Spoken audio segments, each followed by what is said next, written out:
नमस्कार दोस्तों, ए सिंह में आप सभी का बहुत बहुत स्वागत है। मैं हूं आपका दोस्त भरत शंकर। तो दोस्तों, आज की वीडियो में हम 10 ऐसे स्टॉक्स के बारे में डिस्कस करेंगे जिसमें लॉन्ग टर्म के लिए सिप इन्वेस्टमेंट किया जा सकता है। और उसके साथ साथ वीडियो के एंड में हम ये भी देखेंगे कि कैसे हम सिप स्ट्रैटेजी को इस्तेमाल करके लॉन्ग टर्म में 1 करोड़ रुपए का कॉर्पस क्रिएट कर सकते हैं। और हाँ, स्टॉक मार्केट के जो भी इंपॉर्टेंट, अर्जेंट और रेगुलर अपडेट्स होते हैं उसको पाने के लिए हमारे टेलीग्राम चैनल ज्वाइन कर लीजिए। टेलीग्राम चैनल का ज्वाइनिंग लिंक मैंने वीडियो के डिस्क्रिप्शन में दे दिया है। और उसके साथ साथ वीडियो के डिस्क्रिप्शन में आपको डीमैट अकाउंट ओपन करने के बहुत सारे ऑप्शंस भी मिल जाएंगे, जहां पर कुछ ऑप्शंस में तो आपका डीमैट अकाउंट बिल्कुल फ्री में भी खुल जाएगा और उसके साथ साथ आपको फ्री बेनिफिट्स भी मिल जाएंगे। अगर आपको ज्यादा जानकारी चाहिए, डीमैट अकाउंट ओपन करने के लिए मदद चाहिए, तो आप हमारे व्हाट्सएप सपोर्ट नंबर पे भी कांटेक्ट कर सकते हैं। तो ये सारा इन्फॉर्मेशन आपको वीडियो के डिस्क्रिप्शन में मिल जाएगा। तो चलिए अभी डिस्कशन को आगे बढ़ाते हैं और सबसे पहले बात करते हैं कि जब भी लॉन्ग टर्म इन्वेस्टिंग की बात आती है तो वहां पर रिटेल इन्वेस्टर्स के लिए कुछ चैलेंजेस आ जाते हैं, क्योंकि जब भी लॉन्ग टर्म इन्वेस्टिंग की बात आती है तो वहां पर कैपिटल साइज मैटर करता है। ऐसा नहीं है कि आपको करोड़ों रुपए इन्वेस्ट करना है, लेकिन यहाँ पर थोड़ा तो मतलब कैपिटल साइज डिसेंट होना चाहिए, जिससे लॉन्ग टर्म में जो भी कंपाउंडिंग होगा, जो भी रिटर्न्स मिलेंगे, उससे आपका जो इन्वेस्टमेंट है वो उतना तो ग्रो होना चाहिए जिससे आपकी लाइफ में कुछ सिग्निफिकेंट फाइनेंशियल चेंजेस आ सके। लेकिन अगर आप रिटेल इन्वेस्टर्स की बात करेंगे तो यूजुअली उनका जो कैपिटल साइज है वो थोड़ा छोटा होता है, क्योंकि यूजुअली क्या होता है, most of the retail investors paycheck to paycheck की जिंदगी गुजारते हैं। यानी सैलरी मिला, उसमें से कुछ सेविंग किया और बाकी सारे जो पैसे होते हैं वो रेंट, ईएमआई, घर के खर्चे, ऐसी चीजों में खर्च हो जाते हैं। तो इसीलिए एट अ टाइम एक बड़ा लमसम अमाउंट इन्वेस्टमेंट के लिए लाना रिटेल इन्वेस्टर्स के लिए थोड़ा मुश्किल हो सकता है। और इसी प्रॉब्लम को एड्रेस करता है सिप इन्वेस्टमेंट। तो यहाँ पर सबसे पहले सिप इन्वेस्टमेंट क्या होता है उसको थोड़ा समझने की कोशिश करते हैं। तो सिप का मतलब होता है सिस्टमैटिक इन्वेस्टमेंट प्लान। यानी यहाँ पर आप क्या करते हैं, छोटे अमाउंट्स में आप इन्वेस्ट करेंगे, लेकिन ये इन्वेस्टमेंट आप पीरियोडिकली करेंगे, यानी आप वीकली, मंथली या क्वार्टरली बेसिस पे करेंगे। यानी फॉर एग्जांपल मान लीजिए आपने 10,000 रुपए हर महीना इन्वेस्टमेंट करना शुरू कर दिया, तो ये आपका मंथली सिप इन्वेस्टमेंट हो गया। तो सिप इन्वेस्टमेंट के साथ आप अपने जो इन्वेस्टमेंट कॉर्पस होता है उसको over the period of time increase कर सकते हैं। जैसे कि अगर आपने 10,000 रुपए हर महीना इन्वेस्ट करना शुरू कर दिया, तो at the end of first year आपका जो इन्वेस्टमेंट कॉर्पस है वो अराउंड 1,20,000 हो गया, और वही एंड ऑफ सेकंड ईयर पे आपका जो इन्वेस्टमेंट कॉर्पस है वो इंक्रीज होकर 2,40,000 हो जाता है। उसी तरीके से जितना लंबा आप सिप इन्वेस्टमेंट करते जाओगे उतना ही आपका जो कॉर्पस है इन्वेस्टमेंट का वो भी बढ़ता जाएगा। और उसके साथ साथ अगर आपकी spending habits out of control हो गया है और आपका जो इन्वेस्टिंग हैबिट है वो बहुत ही पुअर है, तो ऐसे केस में सिप इन्वेस्टमेंट्स आपको डिसिप्लिन्ड इन्वेस्टर बनने में मदद भी कर सकता है। तो इस तरीके से सिप की मदद से आप over the period of time अपना जो कैपिटल साइज है उसको इंक्रीज कर सकते हैं। और जब भी कैपिटल साइज की बात आती है तो वहां पर कुछ लोग कुछ कॉमन गलतियां कर बैठते हैं, जैसे कि बहुत लोग लोन लेके इन्वेस्ट करते हैं, या कुछ लोग अपने फाइनेंशियल्स को बहुत ही ज्यादा स्ट्रेच भी कर देते हैं। तो यहाँ पर देखिए, जब भी लॉन्ग टर्म इन्वेस्टिंग की बात आती है ना, तो यहाँ पर पैसा इन्वेस्ट करना इंपॉर्टेंट है, लेकिन उससे कहीं ज्यादा इंपॉर्टेंट है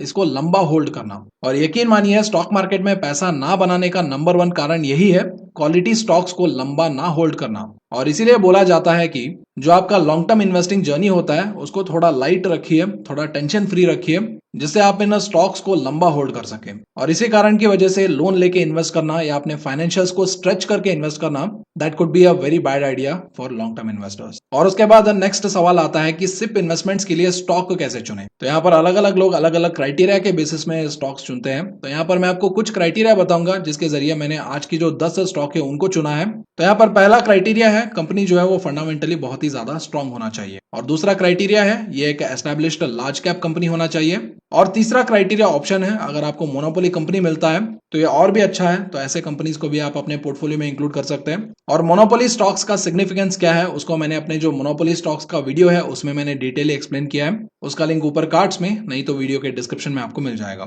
और उसके साथ ये जो साइक्लिक बिजनेस होते हैं उसको थोड़ा अवॉइड कीजिए। एंड फाइनली ये भी देखिए कि कंपनी के ऊपर कुछ बड़ा कर्जा यानी बड़ा डेट तो नहीं है, और कंपनी जितना ज्यादा डेट फ्री होगा आपके लिए उतना ही ज्यादा बेटर होगा। और अभी मान लीजिए आपको स्टॉक नहीं चुनना है, आपको फंडामेंटल एनालिसिस नहीं आता है, या आपके पास उतना समय नहीं होता है कि आप स्टॉक्स को एनालाइज कर पाए और स्टॉक्स को चूज कर पाए, तो ऐसे केस में आप क्या कर सकते हैं, जो निफ्टी बीज होते हैं उस पे आप इन्वेस्ट कर सकते हैं डायरेक्टली। और निफ्टी बीज क्या होते हैं, इस पे कैसे इन्वेस्ट करना है, और निफ्टी बीज के जरिए लॉन्ग टर्म में एक कैसा एक लार्ज कॉर्पस क्रिएट किया जा सकता है, उसके ऊपर भी मैंने रिसेंटली वीडियो बनाया था।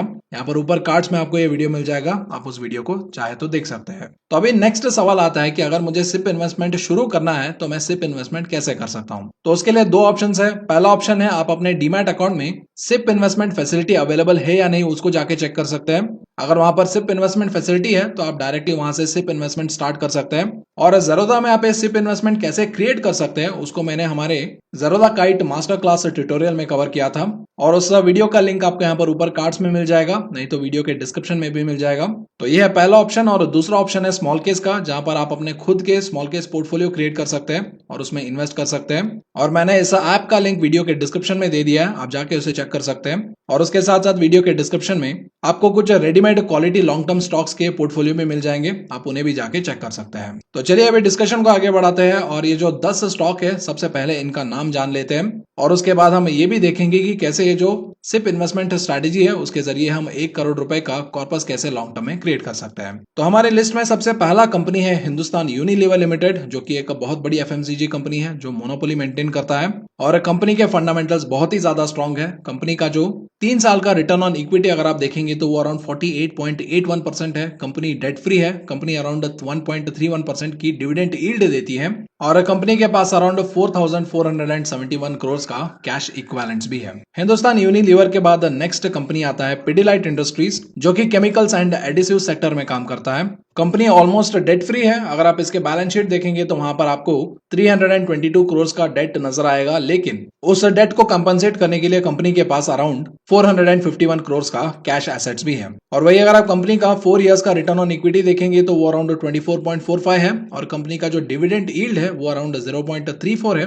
और ये कंपनी एक मोनोपोली है, जहां पर इसका फ्लैगशिप मोनोपोली ब्रांड है फेविकॉल। उसके अलावा एमसील, फेविक्विक, डॉक्टर फिक्सिट जैसे ब्रांड्स अपने आप में एक मोनोपोली बन चुके हैं in that particular sector. Pidilite के बाद नेक्स्ट कंपनी आता है इन्फोसिस लिमिटेड। इन्फोसिस लिमिटेड एक वेल नोन सॉफ्टवेयर कंपनी है जो ऑलमोस्ट डेट फ्री है, लेकिन अगर आप बुक्स में देखेंगे तो इस कंपनी के ऊपर अराउंड 5,325 करोड़ का डेट नजर आएगा। लेकिन वही अगर आप इसके कैश इक्विवेलेंट देखेंगे तो कंपनी के पास अराउंड 24,714 करोड़ का कैश है, जिसकी वजह से इफेक्टिवली ये कंपनी डेट फ्री भी हो जाता है और कैश रिच भी हो जाता है। और अगर आप कंपनी का 3 साल का रिटर्न ऑन इक्विटी देखेंगे तो वो अराउंड 25.39% है, और कंपनी का डिविडेंड यील्ड अराउंड 1.91% है। और ये कंपनी अपने शेयर स्प्लिट और बोनस के लिए भी बहुत ज्यादा फेमस है। और उसके बाद हमारी नेक्स्ट कंपनी भी आईटी सेक्टर से है, जिसका नाम है HCL टेक्नोलॉजीज, और ये कंपनी भी ऑलमोस्ट डेट फ्री है, लेकिन इसके बैलेंस शीट के ऊपर आपको 6,422 करोड़ का डेट देखने को मिलेगा, लेकिन कैश इक्विवेलेंट्स अराउंड 8,888 करोड़ है, जिससे इफेक्टिवली ये कंपनी डेट फ्री बन जाता है। और कंपनी का अगर आप रिटर्न ऑन इक्विटी देखेंगे तो 22.8% है, और वही अगर आप डिविडेंड यील्ड देखेंगे तो 1.03% का ये डिविडेंड यील्ड देता है। और ये जो high quality large cap IT stocks है, जैसे कि TCS हो गया, विप्रो, इंफोसिस हो गया, उस कैटेगरी ऑफ स्टॉक्स में HCL टेक्नोलॉजीज को एक अंडर वैल्यूड स्टॉक माना जाता है। और HCL के बाद आता है IRCTC, और IRCTC भी एक डेट फ्री कंपनी है, और इस कंपनी का return on equity for the last 3 years around 33.62 है। कंपनी अराउंड 0.58% की डिविडेंड यील्ड भी देता है, और ये कंपनी भी अपने आप में एक मोनोपोली है, क्योंकि IRCTC को छोड़ के कोई भी ऑनलाइन रेलवे टिकट्स नहीं बेच सकता, रेलवे स्टेशन पे पानी नहीं बेच सकता, या किसी भी तरीके की केटरिंग सर्विस प्रोवाइड नहीं कर सकता। ये सारे राइट्स डेडिकेटेड है ओनली फॉर IRCTC। लेकिन यहाँ पर अगर आप लॉन्ग टर्म इसमें इन्वेस्ट करते हैं तो आपको ये जो गवर्नमेंट रेगुलेशंस और पॉलिसीज होते हैं उनके ऊपर एक कड़ी नजर रखने की जरूरत होती है, क्योंकि IRCTC का जो भी वैल्यू है वो इसके मोनोपोली से आता है, और इसका मोनोपोली फिलहाल गवर्नमेंट रेगुलेशन की वजह से है, जिसकी वजह से ये जो बाकी के प्राइवेट प्लेयर्स हैं उनको इसके बिजनेस में कॉम्पीट करने से गवर्नमेंट रोकता है। और इसलिए मैंने बोला है अगर लॉन्ग टर्म में अगर आप इसमें इन्वेस्ट करते हैं तो गवर्नमेंट पॉलिसीज और रेगुलेशंस को क्लोजली मॉनिटर कीजिए, ताकि अगर मोनोपोली ब्रेक होने वाला है तो आपको वेल इन एडवांस पता चल जाए, जिससे आप अप्रोप्रिएट एक्शन इस स्टॉक में ले पाए। IRCTC के बाद नेक्स्ट कंपनी आता है एशियन पेंट्स, और एशियन पेंट्स भी ऑलमोस्ट डेट फ्री कंपनी है, लेकिन बैलेंस शीट पे आपको 1,093 करोड़ का डेट नजर आएगा।